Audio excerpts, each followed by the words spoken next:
നമുക്ക് ക്ഷമിക്കാൻ മനസ്സില്ലല്ലോ. ജീവിതത്തിലെ ദുഃഖങ്ങളും രോഗങ്ങളും കടങ്ങളും കച്ചവടത്തിലെ നഷ്ടങ്ങളും കടന്നു വരുമ്പോ അല്ലാഹുവേ പരാതിയാട്. ഉസ്താദേ തഹജ്ജുദ് നിസ്കരിക്കുന്നവനോ, പള്ളിക്ക് ലക്ഷങ്ങൾ കൊടുത്തവനോ, അതാ പാപങ്ങളെ സഹായിക്കുന്നവനോ, അല്ലാഹുവേ സുന്നത്ത് നോമ്പ് പിടിക്കുന്നവളാട്. എനിക്ക് പടച്ചവൻ ഇങ്ങനെ എന്നോട് ചെയ്തല്ലോ എന്ന് പരാതി പറയുന്ന മുസ്ലിമേ, ചിലര് പറയാറുണ്ട് അല്ലാഹ്ക്ക് എന്നോട് എന്തോ ദേഷ്യമാ, എന്നെ ഇഷ്ടമില്ലാത്തത് കൊണ്ടാ പടച്ചവൻ എന്നെ പരീക്ഷിക്കുന്നത് എന്ന് പറയുന്ന സഹോദരാ, പെങ്ങളെ ഒരിക്കലും നിന്റെ നാവ് കൊണ്ടങ്ങനെ പറയല്ലോ. അല്ലാഹ്ക്ക് നിന്നെ ഇഷ്ടമില്ലാത്തത് കൊണ്ടല്ലോ, അല്ലാഹ് നിന്നെ വെറുപ്പായത് കൊണ്ടല്ല അല്ലാഹു നിന്നെ ഒരുപാട് കണ്ണുനീര് കുടിപ്പിക്കുന്നത്. അല്ലാഹു നിന്നെ കണ്ണുനീര് കുടിപ്പിക്കുന്നതിന്റെ കാരണം അല്ലാഹ്ക്ക് നിന്നെ ഇഷ്ടമായത് കൊണ്ടാണെന്ന് നബി മുഹമ്മദ് മുസ്തഫ സല്ലല്ലാഹു അലൈഹി വസല്ലമ തങ്ങൾ പറയുകയാ. അല്ലാഹ് നിന്നോട് വെറുപ്പായത് കൊണ്ടല്ല പടച്ചവൻ നിനക്ക് വേദനകൾ തരുന്നത്. നീ 5 നേരം നിസ്കരിക്കുന്നവനോ, ഖുർആൻ ഓതുന്നവനോ, കഴിവിന്റെ പരമാവധി സദഖ കൊടുക്കുന്നവനോ, അല്ലാഹുവിനെ ഭയന്ന് ജീവിക്കുന്നവനോ, എന്നിട്ടും അല്ലാഹു നിനക്ക് ദുഃഖം തരുന്നെങ്കിൽ അത് വെറുപ്പുള്ളത് കൊണ്ടല്ലോ, ഇഷ്ടമില്ലാത്തത് കൊണ്ടല്ലോ. അല്ലാഹുവിന്റെ റസൂൽ പറയുന്നു, ഇന്ന അശദ്ദന്നാസി ബലാഗാ അൽ അംബിയാ. അല്ലാഹു ലോകത്തെ ഏറ്റവും കൂടുതൽ പരീക്ഷിച്ചത് ആരെയെന്നറിയുമോ? അല്ലാഹു ഈ ലോകത്തെ ഏറ്റവും കൂടുതൽ പരീക്ഷിച്ചത് കള്ളു കുടിച്ചവന്മാരെയല്ലോ, വ്യഭിചരിച്ചവരെയല്ലോ, പലിശ തിന്നവരെയല്ലോ, നിസ്കരിക്കാത്തവനെയല്ലോ, കാഫിരീങ്ങളെയല്ലോ. അല്ലാഹു ലോകത്തെ ഏറ്റവും കൂടുതൽ പരീക്ഷിച്ചത് ആരെയെന്നറിയുമോ? ആദം നബി മുതൽ അഷ്റഫുൽ ഖൽഖായ തങ്ങൾ വരെയുള്ള 1,24,000 പരം വരുന്ന അംബിയാ മുർസലീങ്ങളുണ്ടല്ലോ, അവരെയാണ് അല്ലാഹു ലോകത്തെ ഏറ്റവും കൂടുതൽ പരീക്ഷിച്ചത്. ഈ പ്രവാചകന്മാരിൽ ഏറ്റവും കൂടുതൽ കണ്ണുനീര് കുടിച്ചതാരെന്നറിയോ? മഹാനായ അഷ്റഫുൽ ഖൽഖ് നബി മുഹമ്മദ് മുസ്തഫ. ഈ പ്രപഞ്ചം തന്നെ സൃഷ്ടിക്കാരനായ നബി മുഹമ്മദ് മുസ്തഫ സല്ലല്ലാഹു അലൈഹി വസല്ലമ തങ്ങളായിരുന്നു. അല്ലാഹുവിന് വെറുപ്പുള്ളത് കൊണ്ടാണോ, അല്ലാഹ്ക്ക് ഇഷ്ടമില്ലാത്തത് കൊണ്ടാണോ ജനിക്കുന്നതിന് മുമ്പേ വാപ്പ പോയല്ലോ? തന്റെ വാപ്പാന്റെ മുഖം അല്ലാഹുവിന്റെ റസൂല് കണ്ടില്ലല്ലോ. കണ്ട് കൊതി തീരുന്നതിന് മുമ്പേ ഉമ്മ പോയല്ലോ. അല്ലാഹുവേ താങ്ങും തണലുമായി നിന്നവര് ഓരോന്നായി ജീവിതത്തിൽ നിന്ന് വിട്ടു പിരിയുന്ന കാഴ്ചയായിരുന്നല്ലോ. എന്റെ പ്രിയമുള്ളവരെ, വല്ലാത്ത പീഡനമായിരുന്നല്ലോ. 3 വർഷത്തോളം വൃക്ഷത്തിന്റെ ഇല പറിച്ച് കടിച്ചിട്ട് കടന്നല്ലോ ലോകത്തിന്റെ നേതാവ്. എന്ത് ദുരിതമായിരുന്നു, എന്ത് പ്രയാസമായിരുന്നു. അനുചരന്മാര് മുഴുവനും വയറ്റത്ത് കല്ല് വെച്ച് കെട്ടിക്കെട്ട് നടക്കുമ്പോ ഈ 2 കല്ല് വയറ്റത്ത് വെച്ച് കെട്ടിക്കെട്ട് നടന്ന പ്രവാചകനോ, തന്റെ വീടിന്റെ അകത്ത് കഴിക്കാ ഭക്ഷണമില്ലോ, കുടിക്കാ വെള്ളമില്ലോ, ധരിക്കാ വസ്ത്രമില്ലോ. മരിക്കുന്നതിന്റെ തലേ ദിവസം പോലും തന്റെ വീടിന്റെ അകത്ത് വിളക്ക് കത്തിക്കാൻ എണ്ണയില്ലായിരുന്നു. വഫാത്താകുമ്പോ തന്റെ പടയെങ്കിൽ പടയമായിരുന്നു. എന്റെ പ്രിയമുള്ള സഹോദരാ, അല്ലാഹുവിന്റെ പ്രവാചകനെയാണ് പടച്ച റബ്ബ് ലോകത്തെ ഏറ്റവും കൂടുതൽ പരീക്ഷിച്ചത്. സ്നേഹം കൂടിയത് കൊണ്ടാ, അല്ലാഹുവിന് സ്നേഹം കൂടിയത് കൊണ്ടോ അല്ലാഹുവിന്റെ പ്രവാചകൻ അവിടെന്ന് പറഞ്ഞു, സ്വഹാബാ, ചില അടിമകൾക്ക് അല്ലാഹുവിന്റെ സ്വർഗം നിർബന്ധമോ, ചില അടിമകൾക്ക് അല്ലാഹുവിന്റെ സ്വർഗം നിർബന്ധമോ, പക്ഷേ കയ്യിൽ അമലുകളില്ല, ഒരുപാട് സൽക്കർമ്മങ്ങളില്ല, സ്വർഗത്തിൽ പോകാൻ ജീവിതത്തിൽ ഒന്നും ചെയ്തു വെച്ചിട്ടില്ല. പിന്നെ എങ്ങനെയാ സ്വർഗം കൊടുക്കുക? അല്ലാഹു ആ മനുഷ്യന് ചില പരീക്ഷണങ്ങൾ കൊടുത്തിട്ട്, മാരക രോഗങ്ങൾ കൊടുത്തിട്ട്, ക്യാൻസർ കൊടുത്തിട്ട്, ട്യൂമർ കൊടുത്തിട്ട്, കിഡ്നി തകർത്തിട്ട്, അതാ ശരീരം തളർത്തിയിട്ട് കിടന്ന കിടപ്പിൽ കിടന്ന് മലമൂത്ര വിസർജനം നടത്തുന്ന ഒരവസ്ഥയിലെത്തിക്കുകയാ. അല്ലാ,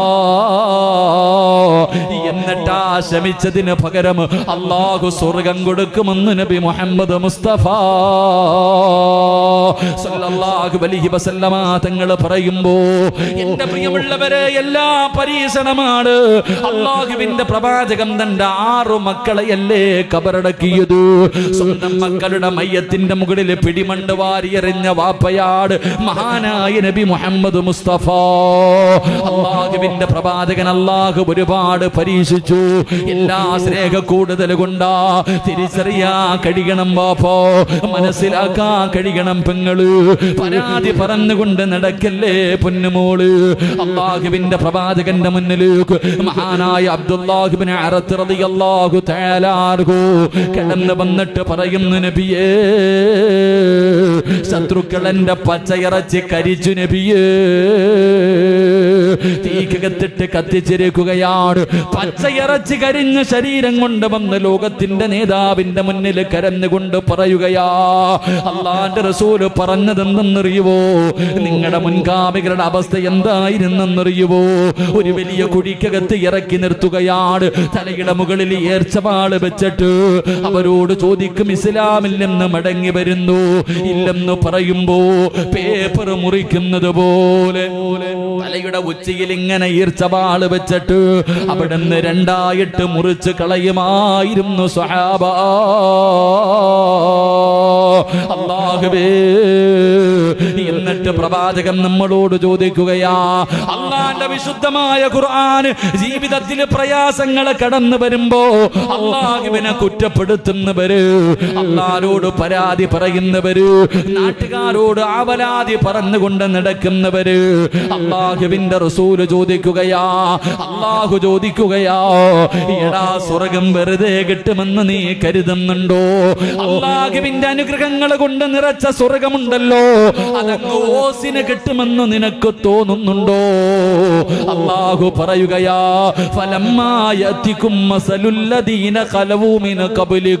നിന്റെ മുൻഗാമികൾ അനുഭവിച്ച ദുഃഖങ്ങളും ദുരിതങ്ങളും വേദനകളും പ്രയാസങ്ങളും പ്രതിസന്ധികളും പ്രതിബന്ധങ്ങളും എല്ലാം നീയും അനുഭവിക്കാതെ നിനക്ക് അല്ലാഹുവിന്റെ സ്വർഗം കിട്ടില്ലെന്ന് ഖുർആൻ പറയുമ്പോ അള്ളാഹു തന്നെ പറയുകയാ, ഞാൻ ഇഷ്ടപ്പെട്ട അടിമകൾക്ക് അള്ളാഹു കൊടുക്കുന്ന പരീക്ഷണം എന്തെന്നറിയുമോ? പരിശുദ്ധമായ ഖുർആൻ എടുത്തു നോക്കൂ. വലനബുലുവന്നകും ബിശൈഇൻ മിനൽ ഖൗഫി വൽ ജൂഇ വനഖസിൻ മിനൽ അംവാൽ വൽ അൻഫുസി വസ്സമറാത്ത് വബശിരി സ്വാബിരീൻ الذين إذا أصابتهم مصيبة قالوا إنا لله وإنا إليه راجعون.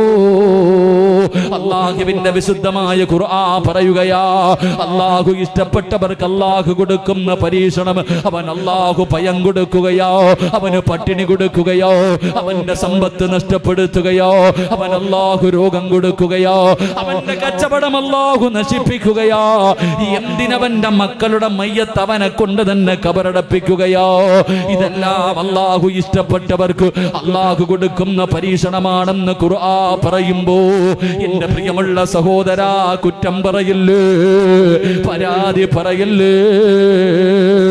അല്ലാഹുവിന്റെ പ്രവാചകന്റെ മുന്നിൽ വന്നിട്ട് ജീവിതത്തിന്റെ പ്രയാസങ്ങളെ കുറിച്ച് പരാതി പറയുന്നവരോട് അല്ലാഹുവിന്റെ പ്രവാചകൻ അവിടെ ഒരു പ്രവാചകന്റെ കഥ പറഞ്ഞു കൊടുക്കും. തന്റെ മുന്നിൽ വന്ന് പരാതി പറയുന്നവരോട് എന്റെ മുന്നിൽ വന്നിട്ട് രോഗങ്ങളെ കുറിച്ച് അല്ലെങ്കിൽ പ്രയാസങ്ങളെ കുറിച്ച് കടങ്ങളെ കുറിച്ച് ദുഃഖങ്ങളെ കുറിച്ച് പറയുന്നവർക്ക് അല്ലാഹു ഒരു പ്രവാചകന്റെ അല്ലാഹുവിന്റെ റസൂൽ ഒരു പ്രവാചകന്റെ ചരിത്രം പറഞ്ഞു കൊടുക്കും. അല്ലാഹു പഠിക്കാൻ ഭാഗ്യം നൽകുമാറാകട്ടെ. അല്ലാഹു നമുക്ക് പഠിക്കാൻ ഭാഗ്യം നൽകി അനുഗ്രഹിക്കുമാറാകട്ടെ. നാളെ വിചാരണയില്ലാതെ സ്വർഗത്തിൽ കിടക്കുന്ന ഒന്നാമത്തെ വിഭാഗം, അല്ലാഹു എന്ത് പ്രയാസം കൊടുത്താലും അത് അല്ലാഹുവിന്റെ തീരുമാനമാണ് എന്ന് കരുതിയിട്ട് ക്ഷമിക്കുന്നവൻ, അവൻ നാളെ ഹിസാബില്ലാതെ സ്വർഗത്തിൽ കിടക്കുമെന്ന് നബി മുഹമ്മദ് മുസ്തഫ. നബി മുഹമ്മദ് മുസ്തഫ. നമ്മൾ അങ്ങനല്ല, നമുക്കങ്ങനെ ഒരു സ്വഭാവം ഇല്ല. ജീവിതത്തിൽ പ്രയാസങ്ങളും ദുഃഖങ്ങളും ദുരിതങ്ങളും കച്ചവടമൊക്കെ തകർന്നു, മക്കളൊക്കെ മരണപ്പെടുന്നു, രോഗങ്ങളായി, അപ്പോൾ പറയും ആരോ മുട്ട കുഴിച്ചിട്ട് കൂടോത്രം ചെയ്ത് വെച്ചിരിക്കുക, അതുകൊണ്ടാണ് നമ്മൾ ചിന്തിക്കുന്നത്. നമ്മൾ വിചാരിക്കുന്ന ആരോ വീട് അല്ലോ മുട്ട കുഴിച്ചിട്ടുണ്ടോ, വെറ്റില കിട്ടുന്നുണ്ടോ, തകിട് കിട്ടുന്നുണ്ടോ, അല്ല ഇതൊക്കെയാണ് നമ്മുടെ ചിന്ത. ഇത് ഉണ്ടോ ഇല്ലേ അതൊന്നും ഞാൻ പറയുന്നില്ല. അത് ഉണ്ടോ ഇല്ലേ എന്നൊന്നുമല്ല വിഷയം. എൻ്റെ പ്രിയമുള്ളവരെ, ഞാൻ എൻ്റെ ഉമ്മാൻ്റെ വയറ്റിൽ കിടന്നപ്പോൾ ഒരു മലക്ക് വന്നിട്ട് എഴുതി വെച്ചിട്ടുണ്ട് മരിക്കുന്ന വരെയുള്ള സർവ്വ കാര്യങ്ങളും. അതിലെ ചില കാര്യങ്ങൾക്ക് മാത്രമേ അങ്ങോട്ടും ഇങ്ങോട്ടും മാറ്റം വരുത്താൻ പറ്റൂ. ബാക്കിയെല്ലാം അള്ളാഹു തീരുമാനിച്ചു വെച്ചിരിക്കുന്നതാ, ഞാൻ അനുഭവിക്കുക തന്നെ വേണം. അള്ളാഹു ഈമാൻ തരുമാറാകട്ടെ, അള്ളാഹു ഈമാൻ തരുമാറാകട്ടെ. എൻ്റെ പ്രിയമുള്ള സഹോദരങ്ങളെ, അള്ളാഹുവിൻ്റെ പ്രവാചകൻ സല്ലല്ലാഹു അലൈഹി വസല്ലം തങ്ങൾ അള്ളാഹിക്ക് നിന്നോട് വെറുപ്പുള്ളത് കൊണ്ടൊന്നല്ല, സ്നേഹം കൂടിയത് കൊണ്ടാണ്. 5 നേരം നിസ്കരിക്കുന്ന മനുഷ്യൻ അള്ളാഹു ക്യാൻസർ രോഗം വരണമെന്ന് ആഗ്രഹിക്കുന്ന ആരെങ്കിലും ഉണ്ടോ ഈ സദസ്സിൽ? ഉണ്ടോ? ക്യാൻസർ വരണമെന്ന് ആഗ്രഹിക്കുന്ന ആരെങ്കിലും ഉണ്ടോ? പറ മനുഷ്യന്മാരുണ്ടോ? ഇല്ല. ഞാനും ദുആ ചെയ്യും, നിങ്ങൾ ദുആ ചെയ്യും, അള്ളാഹുവേ ഇത് വരരുതെന്ന്. എങ്കിൽ നാളെ ക്യാൻസർ രോഗിക്ക് അള്ളാഹു പരലോകത്ത് വെച്ച് കൊടുക്കുന്ന പ്രതിഫലം കാണുമ്പോൾ ഈ വരാത്തവൻ പറയുവത്രേ, എനിക്കിത് വന്നില്ലല്ലോ എന്ന് ഖേദിക്കുമെന്ന് നബി മുഹമ്മദ് മുസ്തഫ. ഉറക്കെ നബി മുഹമ്മദ് മുസ്തഫ. കാരണമെന്തേ? 6 രീതിയിൽ മരിക്കുന്നവർക്ക് ഷഹീദിന്റെ കൂലിയുണ്ടെന്ന്. അപ്പൊ ക്യാൻസർ, ഉദരരോഗം, വയറിൻ്റെ അകത്ത് വരുന്ന രോഗങ്ങൾ കാരണം മരണപ്പെടുന്നവന്, അപ്പം നിസ്കരിക്കുന്ന അള്ളാഹുവിനെ ഭയന്ന് ജീവിക്കുന്ന ഒരു മനുഷ്യൻ ക്യാൻസർ പോലെയുള്ള രോഗം വന്ന് മരണപ്പെട്ട അവന് ഷഹീദിന്റെ കൂലിയാ. നാളെ ശുഹദാക്കളുടെ കൂടെ വിടുന്നത് കാണുമ്പോൾ ഇത് വരാത്തവൻ പറയും അത്ര, എനിക്ക് വന്നില്ലല്ലോ എന്ന്. അള്ളാഹു നമുക്ക് ഈ മധുരമാറാകട്ടെ. എൻ്റെ പ്രിയമുള്ളവരെ, അള്ളാഹു എന്തെങ്കിലും ഒരു നടുവേദന വന്നാൽ പരാതി, ഒരു തലവേദന വന്നാൽ പരാതി, എന്തും പരാതി. എപ്പോഴും ഇങ്ങനെ മുഖത്ത് എഴുതി വെച്ചേക്കണ പോലെ രോഗം. ഞാനൊരു രോഗിയാണെന്ന് കാണുന്നവർ തന്നെ മനസ്സിലാവുന്ന രീതിയിൽ ഇങ്ങനെ കുട്ടി, എന്നിട്ടോ എല്ലാം ക്ഷമിക്കുകയും ചെയ്യും. എന്റെ പ്രിയമുള്ള സഹോദരങ്ങളെ, അള്ളാഹുവിന്റെ പ്രവാചകൻ സല്ലല്ലാഹു അലൈഹി വസല്ലമ തങ്ങൾ, അള്ളാഹുവിന്റെ പ്രവാചകൻ അവിടുന്ന് പഠിക്കാൻ ഒരു പ്രവാചകന്റെ ചരിത്രം പറഞ്ഞു തരികയാ. ഏത് പ്രവാചകനെന്നറിയുവോ? മഹാനായ അയ്യൂബ് നബി അലൈഹിസ്സലാം. സമയം കിട്ടുമ്പോ വായിച്ചു നോക്കണം ചെറുപ്പക്കാരാ.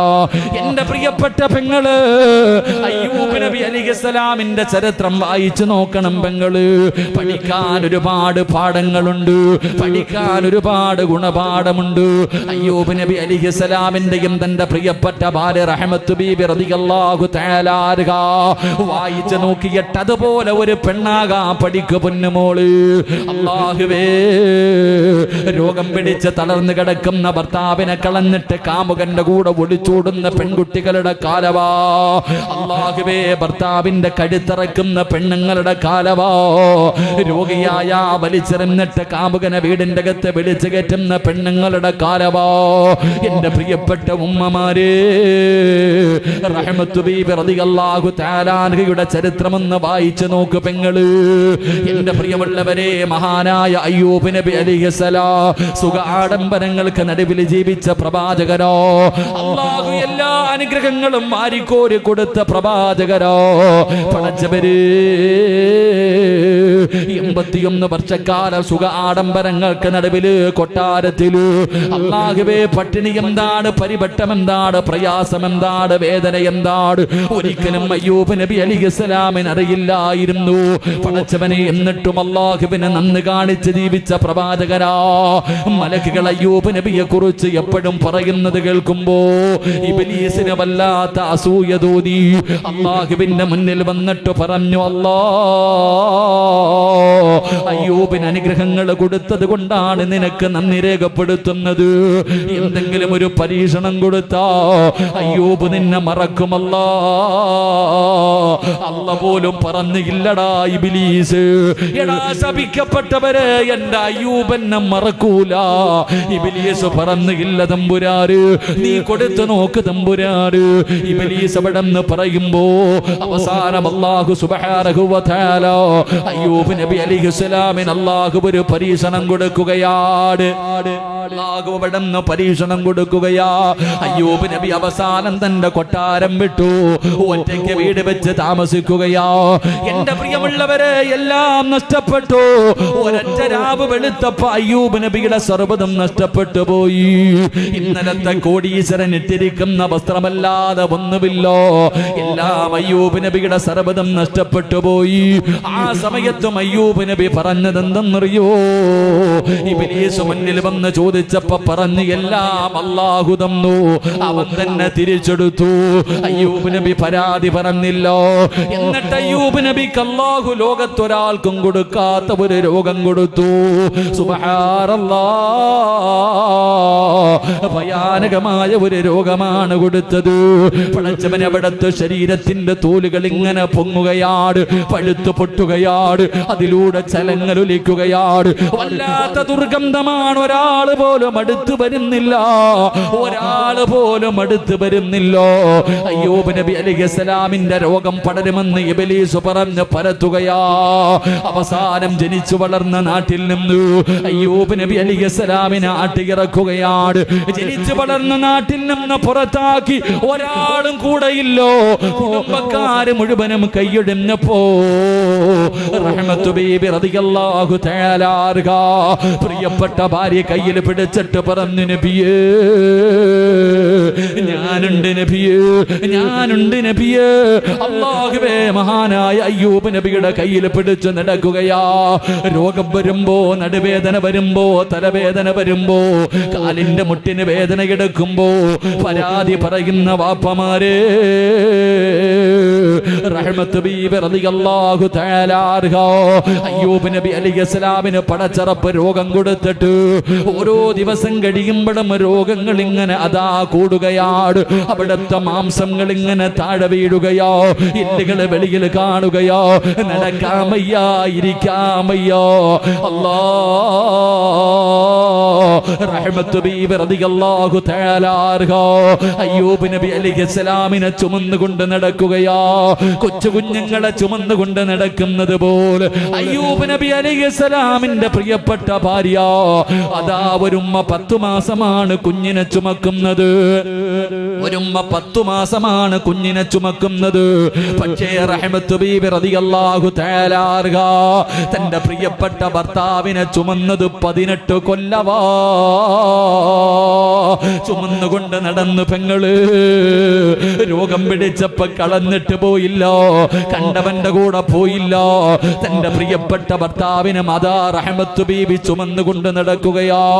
അവിടെ ഒരു ദിവസം നോക്കുമ്പോ അല്ലാഹുവേ, വല്ലാത്തൊരവസ്ഥയിൽ ഇരിക്കുന്നത് കണ്ടിട്ട് സഹിക്കാൻ കഴിയാതെ റഹ്മത്ത് ബീബി റളിയല്ലാഹു തആല അൻഹ അയ്യൂബ് നബിയോട് ചോദിക്കുന്നു, നബിയേ നിങ്ങൾ അല്ലാഹുവിന്റെ പ്രവാചകനാണല്ലോ, നിങ്ങൾ അല്ലാഹുവിനോട് ദുആ ചെയ്തോ, നിങ്ങൾ ചോദിക്കുന്ന കാര്യം അല്ലാഹു തരുമല്ലോ, ഈ രോഗമൊന്ന് ശിഫയാക്കി തരാൻ ദുആ ചെയ്തുകൂടെ? അയ്യൂബ് നബിയുടെ ഭാര്യ പറയുമ്പോ അയ്യൂബ് നബി കരഞ്ഞുകൊണ്ട് ചോദിക്കുന്നു, റഹ്മത്തേ, അല്ലാഹു എനിക്ക് ഒരുപാട് ആരോഗ്യം തന്നു, ഒരുപാട് സമ്പത്ത് തന്നു, ഭാര്യ മക്കളെ തന്നു, എല്ലാ അനുഗ്രഹങ്ങളും അല്ലാഹു എനിക്ക് വാരിക്കോരി തന്നു. എന്തിനാ അല്ലാ ഇതൊക്കെ എനിക്ക് തന്നതെന്ന് ഞാൻ ഇന്ന് വരെ ചോദിച്ചിട്ടില്ല. അതുകൊണ്ട് എനിക്ക് റബ്ബൊരു പരീക്ഷണം തന്നപ്പോ അല്ലാഹുവോട് പരാതി പറയാൻ എനിക്ക് വയ്യ. എന്നെ നോക്കി നീ മടുത്തെങ്കിൽ എന്നെ കളഞ്ഞിട്ട് പൊക്കോ റഹ്മത്ത്. ഞാൻ അല്ലാഹുവോട് പറയൂല, ഞാൻ അല്ലാഹുവോട് പറയൂല. 18 കൊല്ലം നടന്നു വാപ്പാ, 18 വർഷം നടന്നു. എന്നിട്ടൊരിക്കൽ പോലും അല്ലാ എന്റെ രോഗമൊന്ന് ശിഫയാക്കി താ അല്ലാ. ഒരിക്കൽ പോലും ദുആ ചെയ്തില്ല. എല്ലാ ദിവസവും ശൈത്താൻ കടന്നു വരും. അയ്യൂബ് നബി പരാജയപ്പെടുന്നുണ്ടോ? പടച്ചവനെ, അവസാനം പിരിഞ്ഞു പോകും. അവസാനം ഒരു ദിവസം നോക്കുമ്പോ അയ്യൂബ് നബി തന്റെ കരങ്ങൾ ഇങ്ങനെ ഉയർത്തുകയാണ്. തളർന്നു കിടക്കുന്ന രോഗം പിടിച്ച കൈ ഇങ്ങനെ ഉയർത്തുകയാണ്. ഇബ്ലീസിന് വല്ലാത്ത സന്തോഷമായി. അടുത്തു ചെല്ലുമ്പോ അയ്യൂബ് നബി അല്ലാഹുവോട് പറയുന്നതെന്തെന്നറിയോ? നാദാ, എന്റെ വായിക്കകത്തൊക്കെ രോഗം വന്നിട്ട് എനിക്ക് ദിക്ർ പറയാൻ കഴിയുന്നില്ല റബ്ബേ. നിന്നെ നിന്നെ സ്തുതിക്കാൻ കഴിയുന്നില്ല അല്ലാ. അതുകൊണ്ട് വഇന്നീ മസ്സനിയല്ലുറു അന്ത അർഹമുർ റാഹിബീൻ. രോഗം മാറ്റണമെന്നല്ല പറഞ്ഞത്, എനിക്ക് നിനക്ക് ദിക്ർ ചെയ്യാൻ കഴിയുന്നില്ലോ, ആ പ്രയാസമെങ്കിലും ഒന്ന് മാറ്റിത്താ അല്ലാ.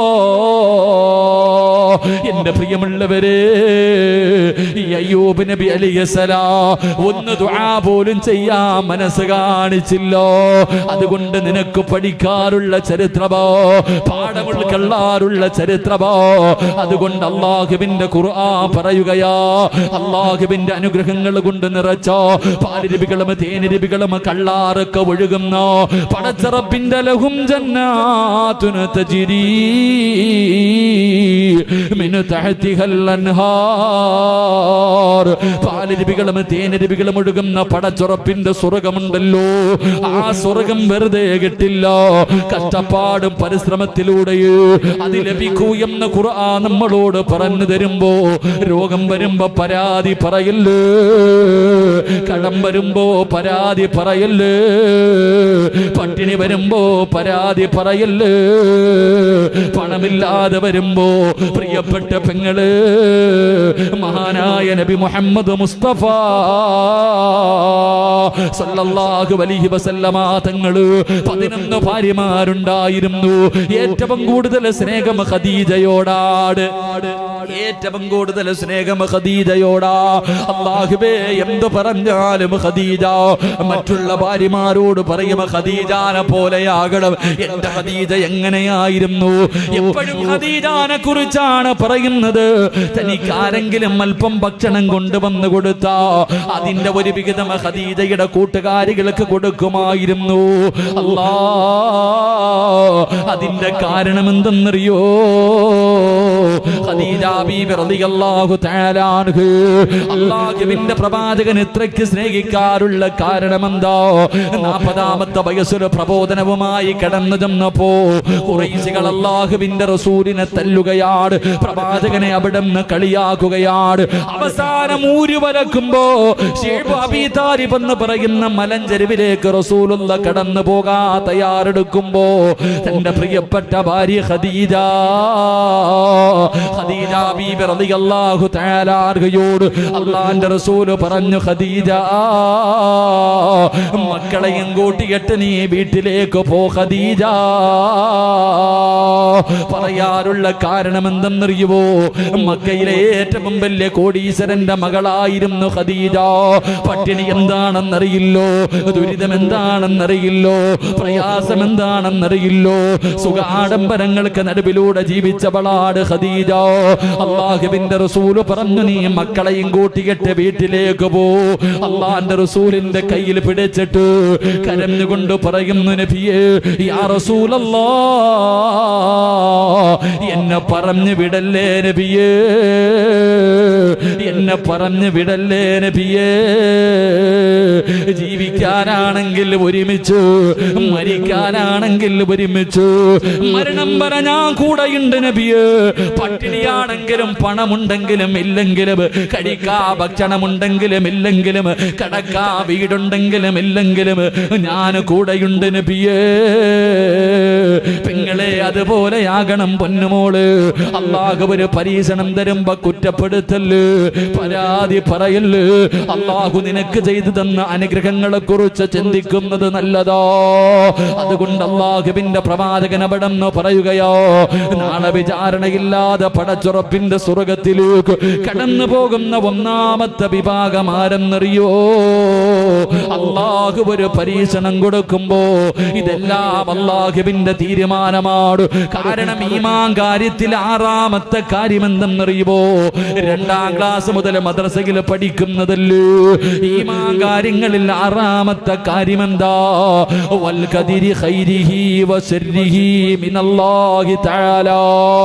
നന്മയും തിന്മയും അല്ലാഹുവിന്റെ ഭാഗത്ത് നിന്നാണ് വരുന്നതെന്ന് ആര് വിശ്വസിക്കുന്നുണ്ടോ അവനാണ് യഥാർത്ഥ വിശ്വാസി എന്ന് പറയുമ്പോ എന്റെ പ്രിയമുള്ള സഹോദരങ്ങള് എല്ലാം അല്ലാഹുവിന്റെ പരീക്ഷണമാണ് എന്ന് കരുതിയിട്ട് ക്ഷമിച്ചാൽ അല്ലാഹു നിനക്ക് സ്വർഗം തരുമെന്ന് നബി മുഹമ്മദ് മുസ്തഫ നബി മുഹമ്മദ് മുസ്തഫ സല്ലല്ലാഹു അലൈഹി വസല്ലം. അല്ലാഹു നമുക്ക് ഈമാൻ. മഴ പെയ്യുന്നുണ്ടോ? മഴ പെയ്യുന്നുണ്ടല്ലേ? അൽഹംദുലില്ലാ അൽഹംദുലില്ലാ അൽഹംദുലില്ലാ പറ. അൽഹംദുലില്ലാ പറ. എന്റെ മഴ പെയ്യുന്ന സമയത്ത് ദുആഇക്ക് ഇജാബത്തുണ്ടെന്ന് നബി മുഹമ്മദ് മുസ്തഫ. മഴ പെയ്യുന്ന സമയത്ത് ദുആ ചെയ്താൽ സ്വീകരിക്കും. നമ്മൾ ഇന്ന് രാജാക്കന്മാരാ. അള്ളാഹു നമ്മുടെ സദസ്സിലെ ദുആ സ്വീകരിക്കുമാറാകട്ടെ. ഉറക്കപ്പറ അള്ളാഹു സ്വീകരിക്കുമാറാകട്ടെ. രണ്ട്, പെയ്ത് നന്നായി, പുറത്തേക്കുന്നതിനുള്ള അകത്ത് കയറിയല്ലോ. പെയ്തത് നന്നായി, പുറത്തു നിന്നവരൊക്കെ മൈക്ക് സെറ്റുകാരന്മാർ കിടന്ന് ഓടുക, പാവപ്പെട്ടവന്മാര്. അള്ളാഹു ബർക്കത്ത് ചെയ്യുമാറാകട്ടെ. അപ്പൊ രണ്ട് പുറകിരിക്കുന്നവരെ ഇങ്ങോട്ട് അടുത്ത് നിന്നാൽ ഞാൻ ഇത്തിരി ശബ്ദം കുറയ്ക്കാം. പുറകെ നിൽക്കുന്നവരെ അമീനെ നീ സ്ക്രീൻ ഇട്ടിട്ടുണ്ടില്ലേ? സ്ക്രീൻ ഇട്ടിട്ടുണ്ടോ? അതുകൊണ്ട് അങ്ങ് പോയിരിക്കണേ. രണ്ട്, അല്ലാഹുവിന്റെ പ്രവാചകൻ സല്ലല്ലാഹു അലൈഹി വസല്ലമ തങ്ങൾ പറയുകയാണ്, വിചാരണയില്ലാതെ സ്വർഗ്ഗത്തിലേക്ക് കടന്നു പോകുന്ന രണ്ടാമത്തെ വിഭാഗമേതാ? സുമ്മ യഊദു ഫയുനാദിൽ മുനാദി അയ്യുല്ലദീന കാനത് തതജാഫാ ജുനൂബുഹും അനിൽ മളാജി വയദ്ഖുലൂനൽ ജന്ന ബിഗൈരി ഹിസാബ്. അല്ലാഹുവിന്റെ അനുഗ്രഹങ്ങൾ കൊണ്ട് നിറച്ച സ്വർഗമുണ്ടല്ലോ, ആ വിചാരണയുടെ ഭയാനകമായ ദിവസത്തില് രക്ഷപ്പെട്ടുകൊണ്ട് സ്വർഗത്തിലേക്ക് കടന്നു പോകുന്ന രണ്ടാമത്തെ വിഭാഗമാരോ? കരുനാഗപ്പള്ളിക്കാര് മുഴുവനും രാത്രി തന്റെ പുതപ്പിന്റെ കീഴിൽ കിടന്ന് ഉറങ്ങുമ്പോ എഴുന്നേറ്റ് തഹജ്ജുദ് നിസ്കരിക്കുന്ന വാപ്പാ, 2 റക്അത്ത് നിസ്കരിക്കുന്ന പെങ്ങള്, നാളെ വിചാരണയില്ലാതെ നീ സ്വർഗ്ഗത്തിൽ കിടക്കുമെന്ന് നബി മുഹമ്മദ് മുസ്തഫ സല്ലല്ലാഹു അലൈഹി വസല്ലമ തങ്ങൾ പറയുമ്പോ തഹജ്ജുദ് നിസ്കരിക്കുന്ന മനുഷ്യനുണ്ടല്ലോ, അല്ലാഹുവിന്റെ പ്രവാചകൻ അവിടെന്ന് പറയുകയാ, പകല് പള്ളിയിൽ പോയി നിസ്കരിക്കാൻ എല്ലാവരെ കൊണ്ടും കഴിയും, പകല് പള്ളിയിൽ പോകാൻ ആരെ കൊണ്ട് വേണമെങ്കിലും പറ്റും, പക്ഷേ പാതിരാത്രി നിസ്കരിക്കാൻ എല്ലാവരെ കൊണ്ടും കഴിയില്ല. തന്റെ ചാരത്ത് കിടക്കുന്ന ഭാര്യയെ വിളിച്ചുണർത്തിയിട്ട് അവിടെ നിന്ന് തഹജ്ജുദ് നിസ്കരിപ്പിക്കാറ്, അല്ലെങ്കിൽ നീ എഴുന്നേറ്റ് പച്ചവെള്ളത്തിൽ ഉതുപെടുത്തിട്ട് പടച്ചറപ്പിനോട് ദുആ ചെയ്യാ, അവിടെ നിന്ന് നമസ്കരിക്കാൻ എല്ലാവരെ കൊണ്ടും കഴിയില്ല. അല്ലാഹു ഇഷ്ടപ്പെട്ടവർക്കേ കഴിയൂ എന്ന് നബി മുഹമ്മദ് മുസ്തഫ സല്ലല്ലാഹു അലൈഹി വസല്ലമ തങ്ങൾ പറയുമ്പോ, തഹജ്ജുദ് നിസ്കരിക്കുന്ന ഏതെങ്കിലും ഒരു ചെറുപ്പക്കാർ, ഏതെങ്കിലും ഒരു വാപ്പയോ ഉമ്മയോ പെങ്ങളോ ഇവിടെ ഉണ്ടെങ്കിൽ സന്തോഷിക്കും മുസ്ലിമേ, സന്തോഷിക്കും മുസ്ലിമേ, നിന്നെ അല്ലാഹു സ്നേഹിക്കുന്നു എന്ന് നബി മുഹമ്മദ് മുസ്തഫ സല്ലല്ലാഹു അലൈഹി വസല്ലമ തങ്ങൾ പറയുമ്പോ, ജീവിതത്തിലെ പ്രയാസങ്ങൾ പറയുന്നവര്, ഉസ്താദേ എത്ര ദുആ ചെയ്തിട്ടും അല്ലാഹു എന്റെ ദുആ സ്വീകരിക്കുന്നില്ലോ, എനിക്കൊരു വീട് ഇതുവരെ കിട്ടിയില്ലോ, എനിക്ക് മക്കളെ കിട്ടിയില്ലോ, കച്ചവടം നഷ്ടത്തിലാണ്, എന്റെ ജീവിതം പ്രയാസത്തിലാണ് എന്ന് പറയുന്ന ചെറുപ്പക്കാരാ, ദുആ ചെയ്താൽ സ്വീകരിക്കുന്ന, ദുആ ചെയ്താ സ്വീകരിക്കുന്ന ഒരു സമയം പറഞ്ഞു തരട്ടെ. അല്ലാഹുവിനോട് എന്ത് ചോദിച്ചാലും അല്ലാഹു തരുന്ന ഒരു സമയം പറഞ്ഞു തരട്ടെ. പാതിരാത്രി എഴുന്നേറ്റ് 2 റക്അത്ത് നിസ്കരിച്ചിട്ട് അല്ലാഹുവിനോട് ദുആ ചെയ്യുമോനെ, അല്ലാഹു നിന്റെ ദുആ സ്വീകരിക്കുമെന്ന് നബി മുഹമ്മദ് മുസ്തഫ സല്ലല്ലാഹു അലൈഹി വസല്ലമ തങ്ങൾ പറയുമ്പോ, ജീവിതത്തിൽ ഒരുപാട് പാപങ്ങൾ ചെയ്ത ചെറുപ്പക്കാരോ, കള്ളു കുടിക്കുന്നവരുണ്ട്, വ്യഭിചരിക്കുന്നവരുണ്ട്, പലിശ തിന്നുന്നവരുണ്ട്, അല്ലാഹനെ മറന്നു നടക്കുന്നവരുണ്ട്, ഭാര്യ വഞ്ചിക്കുന്ന ഭർത്താക്കന്മാരുണ്ട്, ഭാര്യ വഞ്ചിക്കുന്ന ഭർത്താക്കന്മാരുണ്ട്, ഭർത്താവിനെ വഞ്ചിക്കുന്ന ഭാര്യമാരുണ്ട്, അല്ലാഹനെ മറന്നു നടക്കുന്ന മനുഷ്യ, ഈ പാവമൊക്കെ എവിടെ കൊണ്ട് കഴുകിക്കളയാനാ എന്ന് ചോദിക്കുന്ന ചെറുപ്പക്കാരോ, ഉസ്താദ് എവിടെ കൊണ്ടാണ്? ഞാൻ കള്ളു കുടിക്കുന്നവനാണ് ഉസ്താദ്. ജീവിതത്തിൽ ഒരുപാട് പ്രാവശ്യം ഞാൻ കള്ളു കുടിച്ചിട്ടുണ്ട്, വ്യഭിചരിച്ചിട്ടുണ്ട്. ഇതൊക്കെ എവിടെ കൊണ്ട് കഴുകിക്കളയാരോ? പടച്ചവര്, കള്ളു കുടിച്ചിട്ട് വീടിന്റെ അകത്ത് കടന്നു ചെന്നിട്ട് ഉമ്മയെ തല്ലുന്ന മക്കളുടെ കാലവോ, പെറ്റ ഉമ്മ കരഞ്ഞുകൊണ്ട് വിളിച്ചു പറയുന്ന ഉസ്താദ്, എന്റെ പൊന്നുമോൻ എന്നെ തല്ലുന്ന ഉസ്താദ്. അവന്റെ വാപ്പി അവന് ചീത്ത വിളിക്കുന്നു. എന്റെ പൊന്നുമോനൊന്ന് നന്നാകാ ദുആ ചെയ്യുവോ, എന്റെ പൊന്നുമകനൊന്ന് നന്നാകാ ദുആ ചെയ്യുവോ? പടച്ചവരെ, ഫേസ്ബുക്കിൽ കള്ളു കുടിക്കുന്നവർക്കെതിരെ വഅദ് പറഞ്ഞപ്പോ അതിന്റെ അടിയിൽ വന്ന കമന്റ്സുകളിൽ അല്ലാഹുവേ, പല ചെറുപ്പക്കാരെ കരഞ്ഞുകൊണ്ടെഴുതുന്നത്, ഉസ്താദേ വാപ്പ വീട്ടിൽ വന്നിട്ട് ഉമ്മാനെ പിടിച്ച് തല്ലുന്നത് കണ്ടിട്ട് സഹിക്കാ കഴിയുന്നില്ല ഉസ്താദ്. അല്ലാഹുവേ, കള്ളു കുടിക്കുന്നവനാ ഉസ്താദ്, നിർത്തണമെന്ന് ആഗ്രഹമുണ്ട്, എന്നെ കൊണ്ട് കഴിയുന്നില്ല, ദുആ ചെയ്യടേ എന്ന് പറയുമ്പോ എന്റെ പ്രിയമുള്ള സഹോദരാ, അല്ലാഹുവിന്റെ പ്രവാചകൻ അവിടെന്ന് പറയുകയാ, കള്ളുകുടിയുമായി ബന്ധപ്പെട്ട ദുശീലങ്ങളൊക്കെ ഒഴിവാക്കണം ചെറുപ്പക്കാരോ. പടച്ചവരെ, അല്ലാഹുവിന്റെ പ്രവാചകൻ പറഞ്ഞു, സലാസുതുൻ ലാ യദ്ഖുലൂനൽ ജന്ന. കള്ളു കുടിക്കുന്നവൻ, അല്ലാഹുവിന്റെ റസൂൽ പറഞ്ഞു, 3 വിഭാഗം സ്വർഗ്ഗത്തിൽ കിടക്കൂല, 3 വിഭാഗം സ്വർഗ്ഗത്തിൽ കിടക്കൂല. ആ 3 വിഭാഗത്തിൽ ഒരു വിഭാഗം ആരെന്നറിയുവോ? തന്റെ തൊണ്ടക്ക് കുടിക്ക് താഴ് കള്ളു കുടിക്കുന്നവനുണ്ടല്ലോ, ജീവിതത്തിലെ കള്ളു കുടിക്കുന്നവനുണ്ടല്ലോ, അവൻ അല്ലാഹുവിന്റെ സ്വർഗ്ഗമില്ലെന്ന് നബി മുഹമ്മദ് മുസ്തഫ സല്ലല്ലാഹു അലൈഹി വസല്ലമ തങ്ങൾ പറയുമ്പോ, കഞ്ചാവടിക്കുന്ന ചെറുപ്പക്കാരോ, മയക്കുമരുന്ന് ഉപയോഗിക്കുന്ന ചെറുപ്പക്കാരോ, ലഹരി വസ്തുക്കൾ ഉപയോഗിക്കുന്ന ചെറുപ്പക്കാരോ, മൻ ശരിബൽ ഖംറ നൂറുൽ ഈമാൻ, കള്ളു കുടിക്കുന്നവന്റെ ഈമാൻ അല്ലാഹു ഊരി മാറ്റുമെന്ന് നബി മുഹമ്മദ് മുസ്തഫ. അവൻ ഈമാനില്ലോ, അവന്റെ ഈമാൻ അല്ലാഹു ഊരി മാറ്റുകയാണ്. 40 ദിവസം ദുആയിക്ക് ഇജാബത്തില്ല, അവന്റെ ദുആ അല്ലാഹു സ്വീകരിക്കില്ലോ. ആത്മാർത്ഥമായിട്ടുള്ള തൗബയല്ലോ 40 ദിവസം അവന്റെ ദുആയിന് ഇജാബത്തില്ല. പ്രവാചകൻ അവിടെന്ന് പറയുന്നു, മരിക്കാൻ കിടക്കുന്ന സമയത്ത്, സക്കറാത്തിന്റെ അവസ്ഥയിൽ കിടക്കുമ്പോ, ആര് ലാ ഇലാഹ ഇല്ലല്ലാഹ് പറഞ്ഞു തന്നാൽ കള്ളുകുടിയാ, നിന്റെ നാവ് പൊക്കിയിട്ട് ലാ ഇലാഹ ഇല്ലല്ലാഹ് എന്ന് പറയാ കഴിയില്ലെന്ന് നബി മുഹമ്മദ് മുസ്തഫ സല്ലല്ലാഹു അലൈഹി വസല്ലമ തങ്ങൾ പറയുകയാ. ഖബറിന്റെ അകത്ത് പള്ളിയിൽ കൊണ്ടുപോയി നിന്നെ കുടിച്ചിട്ടിട്ട് എല്ലാവരും അവസാനം നിന്റെ തല പിടിച്ച് കിബിലയുടെ നേരെ തിരിച്ചു വെക്കുവല്ലോ, എന്നിട്ട് മണ്ണിട്ട് മൂടിയിട്ട് പിരിഞ്ഞു പോകുവല്ലോ. പോയി നോക്കടാ ചെറുപ്പക്കാരാ, കള്ളു കുടിച്ച് ചത്തുപോയവന്റെ ഖബർ മാന്തി നോക്ക്, അവന്റെ തല കിബിലയുടെ നേരെ കിടക്കൂല, അവന്റെ തല കിബിലയ്ക്ക് എതിരാകുമെന്ന് നബി മുഹമ്മദ് മുസ്തഫ സല്ലല്ലാഹു അലൈഹി വസല്ലമ തങ്ങൾ പറയുമ്പോ എങ്ങനെയാ വരുന്നതെന്നറിയുവോ? കള്ളു കുടിച്ച് നടക്കുന്നവൻ നാളെ പരലോകത്ത് വരുന്നത് എങ്ങനെയാ? റസൂലുള്ള പറയുന്നു, സഹാബാ, പേപ്പട്ടിയുടെ കോലത്തിലാ. പേ പിടിച്ച പട്ടിയുണ്ടല്ലോ, നാവിങ്ങനെ താഴ്ത്തി പിടിച്ചിട്ട് ഈള ഒലിപ്പിച്ചിട്ട് വരുന്നത് പോലെ കള്ളുകുടി എന്നാളെ പരലോകത്ത് വരുമ്പോ നെഞ്ചിന്റെ ഭാഗം വരെ നാക്കിങ്ങനെ നീണ്ടു കിടക്കുകയാ. വല്ലാത്ത ദുർഗന്ധമാ, പുഴുത്ത് നാറുകയാ. പേപ്പട്ടിയെ തല്ലിക്കൊല്ലാൻ ഓടിക്കുന്നത് പോലെ സമാനിയത്തിന്റെ മലക്കുകൾ അവനെ കൊണ്ടുവരുമെന്ന് നബി മുഹമ്മദ് മുസ്തഫ. അവൻ അല്ലാഹുവിന്റെ സ്വർഗമില്ല, അവൻ അല്ലാഹുവിന്റെ സ്വർഗമില്ല. കഞ്ചാവടിക്കുന്ന ചെറുപ്പക്കാരാ, സോളിൽ പിടിക്കുന്ന മക്കൾ വരെ മയക്കുമരുന്നിന്റെ അടിമകളാണ്. ചുണ്ടിന്റെ അടിയിലും നാവിന്റെ അടിയിലും മുറിവിനകത്തേക്ക് മയക്കുമരുന്ന് കയറ്റിവെക്കുന്ന യുവത്വേ, അല്ലാഹുവിന്റെ സ്വർഗം നിനക്ക് കിട്ടൂലടാ. അല്ലാഹുവിന്റെ അള്ളാന്റെ സ്വർഗം നിനക്ക് കാണാനുള്ള യോഗ്യതയില്ലോ. നീ എവിടെയാണ് കിടക്കുന്നതെന്നറിയോ? നെഹ്റുൽ ഹിബാൽ, നരകത്തിന്റെ അടിത്തട്ടിൽ ഒരു നദിയുണ്ടടാ പൊന്നുമോര്. യാ റസൂലല്ലാഹ്, നെഹ്റുൽ ഹിബാൽ എന്ന് പറഞ്ഞാൽ എന്താണ് നബിയേ? സഹാബാ, നരകവാസികളുടെ ചലം ഒഴുകുന്ന നദിയാ.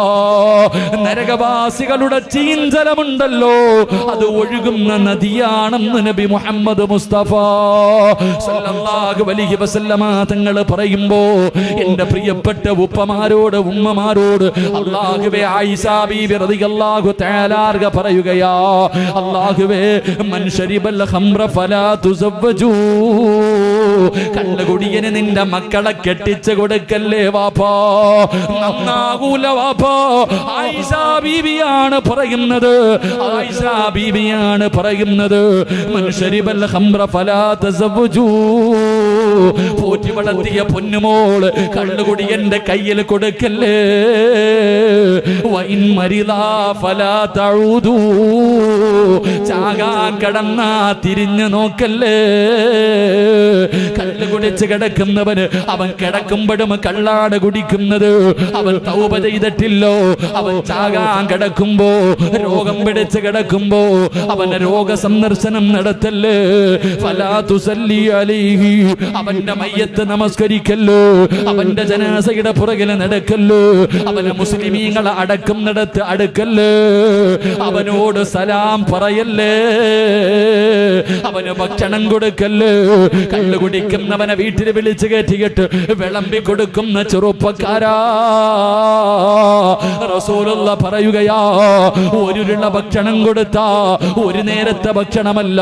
കള്ളു കുടിക്കുന്ന നിന്റെ കൂട്ടുകാരനെ വിഭാഗത്തിന്റെ തലേ ദിവസം വീട്ടിൽ വിളിച്ചെടുത്തിയിട്ട് ഭക്ഷണം കൊടുത്താ, നിന്നെ 9.5 മാസക്കാലം ഗർഭം ചുമന്ന് മരണവേദനയുടെ വേദനയിൽ നിന്ന് പ്രസവിച്ചോ, നിന്നെ പാല് തന്ന് പോറ്റി വളർത്തിയ നിന്റെ പെറ്റ തള്ളയുണ്ടല്ലോ, നിന്റെ പെറ്റുമ്മയുണ്ടല്ലോ, ആ ഉമ്മാനെ വ്യഭിചരിച്ചതിന് തുല്യവാടാ കള്ളുകുടിയനെ ഭക്ഷണം കൊടുക്കുന്നത്. അവന് പൈസ കൊടുക്കുന്നത് ഇസ്ലാമിനെ പൊളിക്കുന്നത് പോലെയാ, അവന് സഹായങ്ങൾ ചെയ്തു കൊടുക്കുന്നത്. ചെറുപ്പക്കാരാ, കള്ളുകുടിയന്റെ കൂടെ നടക്കല്ലേ, അവന്റെ കൂടെ ഇരിക്കല്ലേ, അവന്റെ കൂടെ കൂട്ടുകൂടല്ലേ. നടന്നാ നിന്നെ തിരിച്ചറിയുമടാ. കള്ളുകുടിയന്റെ കൂട്ടുകാരന് നാളെ പരലോകത്ത് തിരിച്ചറിയുന്നത് എങ്ങനെയെന്നറിയുവോ? ഇവിടത്തെ കബറിന്റെ അകത്ത് നിന്ന്, പള്ളിക്കാട്ടിൽ നിന്ന് കള്ളുകുടിയന്റെ കൂടെ നടന്നവന്മാരെ മുഴുവനും വരുന്നത് എങ്ങനെയെന്നറിയോ? അന്ധന്മാരെ പോലെയാണെന്ന് നബി മുഹമ്മദ് മുസ്തഫ. നബി മുഹമ്മദ് മുസ്തഫ സലാത്ത് പറയാൻ ഒരു മടി. നബി മുഹമ്മദ് മുസ്തഫ ഉള്ളത് പറയുമ്പോ പറയാൻ ഇത്തിരി മടിയാ, അങ്ങോട്ട് പെട്ടെന്ന് ദഹിക്കൂല. അള്ളാഹു ഈമാൻ തരുമാറാകട്ടെ. എത്ര കാര്യം പഠിച്ചു. കള്ളു കുടിക്കുന്നവന് മാത്രമേ നീ നിന്റെ മോളെ കെട്ടിച്ചു കൊടുക്കൂ. കാരണം എന്ത്? ഇന്നതൊരു ഫാഷനാ.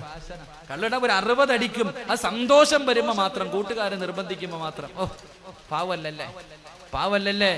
സ്വന്തം വാപ്പയെ തല്ലുന്ന മക്കളുടെ കാലം അള്ളാഹു കാത്തുരക്ഷിക്കുമാറാകട്ടെ. പെണ്ണ് കെട്ടിച്ചു കൊടുക്കരുത്. അവന്റെ മയ്യത്ത് നിസ്കരിക്കും. പള്ളിയിലെ സെക്രട്ടറി കള്ളു കുടിക്കുന്നവനാ, മരിച്ചാ പിന്നെ പള്ളി കൊണ്ടൊന്നും അടക്കാതെ പിന്നെ എവിടെ അടക്കാനാ? പള്ളിയിലെ കമ്മിറ്റിക്കാരന്മാര് പോലും കള്ളു കുടിക്കുന്നവന്മാരാ. അവന്റെ മോ മരിച്ചുപോയി, പള്ളി കൊണ്ടുവന്ന് നടക്കിയില്ലെങ്കിൽ പിന്നെ എവിടെ അടക്കും? ഇവിടെ ബദർ നടക്കും. അപ്പൊ എന്താ ചെയ്യാ? പുഴുത്തു നാറും വീട്ടിൽ കിടന്നിട്ട് എന്ത് ചെയ്യണമല്ല? നുവല്ലിഹി മാ തവല്ലാ വനുസ്രി. പറയാനുള്ളത് പറ നബിയെ, പറയാനുള്ളത് പറ. കേൾക്കും കേൾക്കാതിരിക്കുന്ന അവന്റെ ഇഷ്ടം. ചത്താ കൊണ്ടുവന്ന് കുഴിച്ചിട്ടേരാ, ഞാൻ നോക്കിക്കൊള്ളാം. അല്ലാഹ് നോക്കിക്കോളും. അള്ളാഹു കാത്തിരക്ഷിക്കുമാറാകട്ടെ. എന്റെ പ്രിയമുള്ള സഹോദരങ്ങളെ, നിങ്ങളാരും കള്ളു കുടിക്കുന്നവരാണെന്ന് ഞാൻ പറയുന്നില്ല. പക്ഷെ കള്ളുകുടിയന്റെ കൂടെ നടക്കുന്നവരാ നിങ്ങളിൽ പലരും. കള്ളുകുടിയന് ഭക്ഷണം കൊടുക്കുന്നവരാ നിങ്ങൾ. ഭക്ഷണം ഒരു നേരത്തെ അല്ല, ഒരുള്ള ഭക്ഷണം കൊടുത്താൽ നിന്റെ ഉമ്മാനെ നിനക്ക് ഓർമ്മ വരണം. വ്യഭിചരിച്ചതിന് തുല്യവാ. അവനെ നിങ്ങൾ സഹായം ചെയ്തു കൊടുക്കരുത്. അള്ളാഹു നമുക്ക് ഈമാൻ നൽകി അനുഗ്രഹിക്കുമാറാകട്ടെ. എന്റെ പ്രിയമുള്ളവരെ, പ്രവാചകൻ അവിടെ നിന്ന് പറയുന്നു, കള്ളിൽ ശിഫയില്ല, ഒരു മരുന്നിനും ശിഫ കള്ളിലില്ല. അള്ളാഹു നമുക്ക് ഈമാൻ തരുമാറാകട്ടെ. എന്റെ പ്രിയമുള്ള സഹോദരങ്ങൾ, അതുകൊണ്ട് ഞാൻ പറഞ്ഞു വന്നത്, ഒരുപാട് കുടിച്ചവർ, ഉപ്പാനെ തല്ലുന്ന മക്കൾ, വാപ്പയെ ചീത്ത പിടിക്കുന്ന മക്കൾ, 4 മൃഗങ്ങളുടെ സ്വഭാവം കള്ളുകുടിക്കുന്നുണ്ടെന്ന കണ്ടിട്ടില്ലേ? കള്ളു കുടിക്കുന്നവന്മാരിങ്ങനെ ആടാറുണ്ട്. എന്തുകൊണ്ടാണ് ആടുന്നത്? എന്തുകൊണ്ടാടുന്നേ? കള്ളു കുടിക്കുന്നവന്റെ കാലുറക്കാറില്ല. അവന് 4 മൃഗത്തിന്റെ സ്വഭാവം ഉണ്ടാകും. തഴവ് ഉസ്താദിന്റെ ബൈത്തെടുത്ത് നോക്കിയാൽ മനസ്സിലാവും. ആദം നബി അലൈഹിസ്സലാം ഒരു മുന്തിരിയുടെ തൈ ലോകത്താദ്യമായിട്ട് നട്ടു. നടുന്ന സമയത്ത് ഇബ്ലീസ് ഒരു മയിലിനെ അറുത്തിട്ട് അതിന്റെ രക്തം കൊണ്ടുവന്നൊഴിച്ചു. രണ്ടാമത് കൊരങ്ങന്റെ രക്തം കൊണ്ടൊഴിച്ചു. മൂന്നാമത് സിംഹത്തിന്റെ രക്തം കൊണ്ടൊഴിച്ചു. നാലാമത് പന്നിയുടെ രക്തം കൊണ്ടൊഴിച്ചു. ഈ 4 ജീവിയുടെ സ്വഭാവം കള്ളുകുടിയുണ്ട്. മയിലിന്റെ സ്വഭാവം ആട്ടം. മയിലാടുന്നത് പോലെ കള്ളു കുടിച്ചവൻ നിന്ന് ആടാറുണ്ട്. അത് മയിലിന്റെ രക്തം ഒഴിച്ചത് കൊണ്ടാ. ചാട്ടം, കാലുറക്കത്തിലെ ചാടിച്ചാടിയാ നടക്കണേ. അത് കൊരങ്ങൻ ഇങ്ങനെ ഒരു മരക്കൊമ്പിന്ന് അടുത്ത മരക്കൊമ്പി ചാടുന്നത് പോലെ. ധൈര്യം, എവനെ കൊല്ലാൻ പറഞ്ഞാലും കൊല്ലും. സിംഹത്തിന്റെ ധൈര്യം.